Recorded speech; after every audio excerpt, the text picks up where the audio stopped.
Yo, what up? Welcome to another episode of the Oakland Warriors podcast. I'm Patrick, flying solo. So I just got back into town, and the Warriors are currently still in sixth place. It is Saturday night, and the Phoenix Suns won, and the LA Clippers lost. So right now, looking at the standings, the Suns are in fourth at 39 and 35, 11 games out. The Clippers are 39 and 36, 11 and a half games out. The Warriors have the exact same record as the Clippers, but the Clippers have the tiebreaker. So Sunday, when the Warriors play the Minnesota Timberwolves at home, they could conceivably win and jump into the fifth spot, which would be, after all that's happened this season, which would be crazy this late in the game. And, I just got to say, after watching that Philly game, the Warriors, they won 120-112 at Chase Center in a game where Jordan Poole scored 18 in the fourth quarter and just went off. He looked like the Jordan Poole that we know we can get. And again, all the criticism he's gotten this season is legit fair. The hate, the vitriol and all that stuff, not fair. But just the criticism about his decision-making, his shot selection, his handle, all that stuff, his defense, all that's been fair. But so far in the past few games, he's looked like he's ramping up for the playoffs, like the Warriors are in general. Yes, the Sixers didn't have James Harden, but of course the Warriors didn't have Andrew Wiggins, Gary Payton II, and, I guess to a lesser extent, Andre Iguodala. Gary Payton II, if you have not heard, is coming back on Sunday in the Timberwolves game. And that is like the greatest news for this squad at this point. I haven't been shy about talking about how I was a Wiseman fan, a supporter, and how I didn't like the trade if Payton wasn't going to be available. Of course, the initial estimate was 3 months, right? And that would have put the Warriors into the second round if they actually made it that far. Because I just didn't like the idea of trading from a position of weakness, from a sense of desperation and panic because other teams were making moves. But we all know that Gary Payton II is super, super helpful to this team, and he just changes the dynamic completely. I mean, I've talked about this, so forgive me, but I'm just looking forward to seeing this. It's like when you have a couple of point of attack guys like Jonathan Kuminga, like, when he's around, Andrew Wiggins, and of course, Dante DiVincenzo, and then you add an even better point of attack guy like Gary Payton II, then automatically the guy that you would put on the other team's first option on the perimeter moves to the second option. And then the guy who'd be on the second option could move to the third option, et cetera, and so on and so on. So you are forcing the other team to their perimeter guys to face better and better defenders. It kind of multiplies more than adds to their defense overall. So I'm really excited to see that. I'm really excited to see DiVincenzo, who, of course, was kind of the replacement in a lot of ways for Gary Payton II last summer. I'm looking forward to seeing those guys together. They're like 6'3", 6'2". They kind of are going to remind me of like a really hardcore college basketball team from back in the day, where they were like a little short, but they were tough and they scrapped and they were fundamentally sound and all this other jazz. So I'm looking forward to that.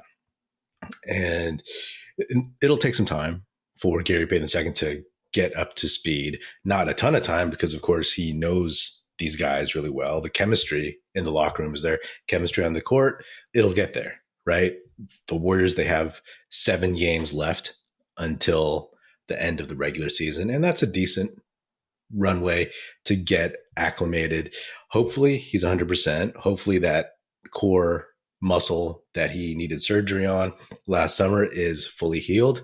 Lord knows his legs should be completely fresh, right? You always come back from these injuries somewhat out of condition, but like I'm sure he can get there the way the Warriors need him to get there, which just leads me all to say, right? Like, is this the start of the, as Draymond Green called it last year, the Warriors Invitational? Is this when it happens?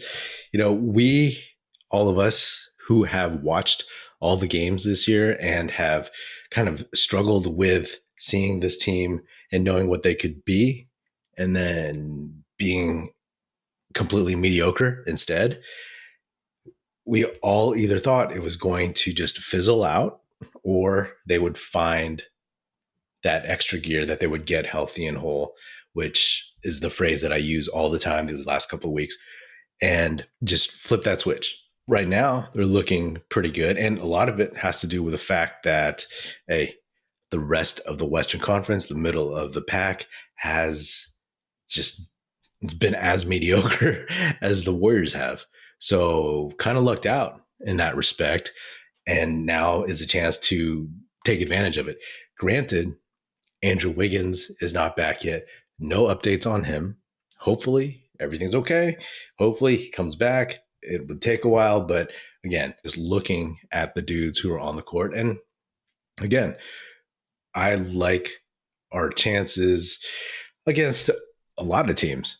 Not going to be the favorite in a bunch of these series, potential series that they would have. So right now, like I said, the Warriors are in sixth. They could jump up to fifth. And it's funny, when I look at the first round for the Warriors, maybe the Grizzlies, the Kings, the Suns, the Clippers, it could all get jumbled up somehow, some way, as long as the Warriors avoid the play-in. And looking at those teams, I'll be honest, like, I don't necessarily want to see the Clippers in the first round, especially if Paul George is healthy, because I think that one of the Warriors' advantages is their experience, their championship DNA, pedigree, whatever you want to call it, their ability to play under the bright lights. And I think that with Ty Lue as the head coach, and the Clippers are a veteran team with Kawhi, who has both beaten and lost to the Warriors in the postseason. Paul George, who, even though he's had mixed success in the postseason, he's still obviously a veteran who has done a lot of things. And if he can get healthy, then he poses a problem. And also the Clippers are they're a big team, Kawhi is big and strong at the small forward. Paul George is 6'9" for a wing / shooting guard.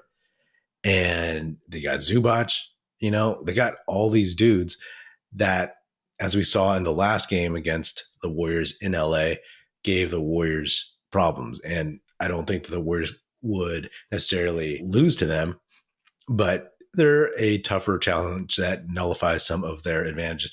The Suns, I mean, can you just imagine a Kevin Durant versus the Warriors first round matchup? Kevin Durant, Chris Paul, Devin Booker, all the storylines right there. I mean, Devin Booker, Klay Thompson, Chris Paul, and just all the times he's lost to Steph and the Warriors, Kevin Durant, Draymond Green, all that stuff.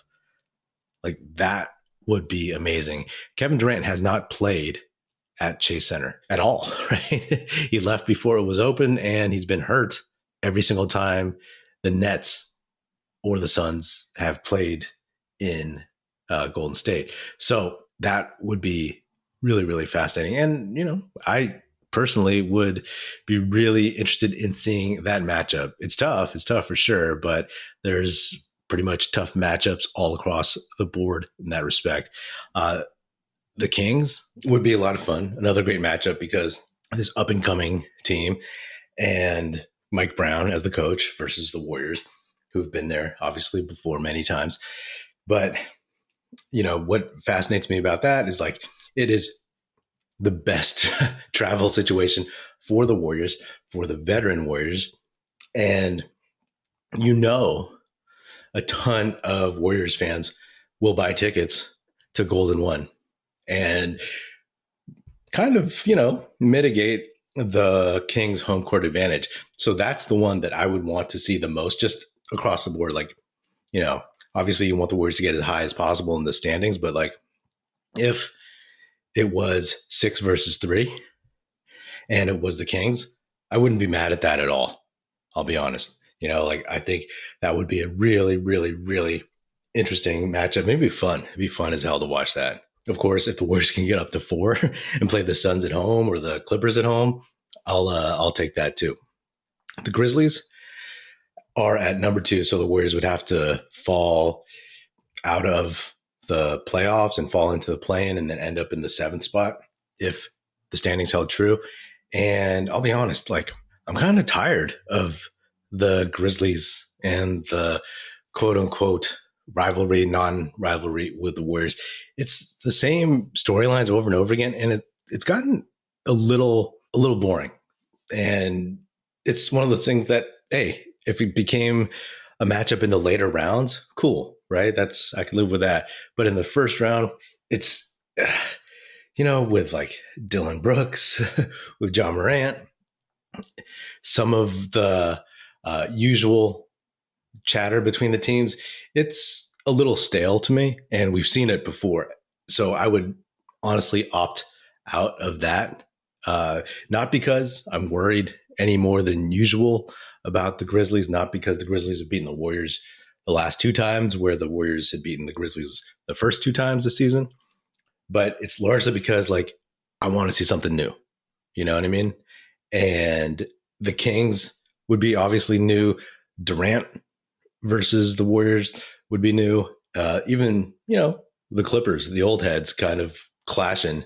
That would be a little bit interesting, right? Of course, the whole Jerry West thing too. So that would be my preference. And then the Nuggets, I mean, I don't think the Warriors would fear the Nuggets, but the Warriors would have to, again, fall into the play-in and end up in the 8th spot. That's just the way I look at it now. So, have the Warriors just fooled us this whole season? Have they made the whole season pointless up until now? Who knows? All I want is a really, really good show from here on out. And the healthier they are, especially with Gary Payton II coming back, then that's guaranteeing that I'll be entertained more than before. Anyway, I'll check you out after the Timberwolves game. Hopefully, I mean, that's one that they should take. Looking at their schedule right now, to be honest, it's like, all right, before the Sixers game, there were 8 games. So I would like go 5-3, right? That's what I would want. They could, looking at it now, they got Minnesota on Sunday. They got the Pelicans, who are hungry and who just beat the Clippers on Tuesday at Chase Center. And then again, a home game against the Spurs. So in theory, and all season long, in theory, the Warriors should have way more wins, but they don't. But in theory, if they are kind of getting their mojo back just in time for the playoffs, then they could take those 3. You know what I mean? And then on their schedule after that, it's at Denver, at home against OKC, at SAC, at Portland. So San Antonio is tanking. Portland, they've thrown in the towel. So in theory, that 5-3 seems very, very gettable.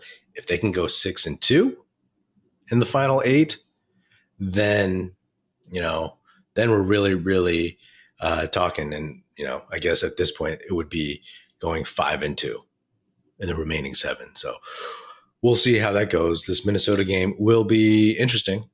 Anthony Edwards might be playing. If he's not, I would hope the Warriors could really, really exert their will on this one. But remains to be seen. We'll see how it goes. I'm hoping for the best. And on a side note, it's been reported that the Warriors are no longer pursuing any grievances or whatever versus the Portland Trailblazers for the Gary Payton being injured part of the trade. And I guess that's fine. If he's healthy, if he's back, and if he can help the Warriors win, just fine. Put it behind us. It's like, thankfully, again, the West has been just mediocre as hell, as mediocre as the Warriors have been. And so he's back now, and there's still a chance. One game at a time, but the past week has been, some decent stuff. It started off poorly, but they got a few wins that showed me a little bit something, and they're looking like the Warriors that we saw about a year ago. You know what I mean? So we'll see. That's all I got.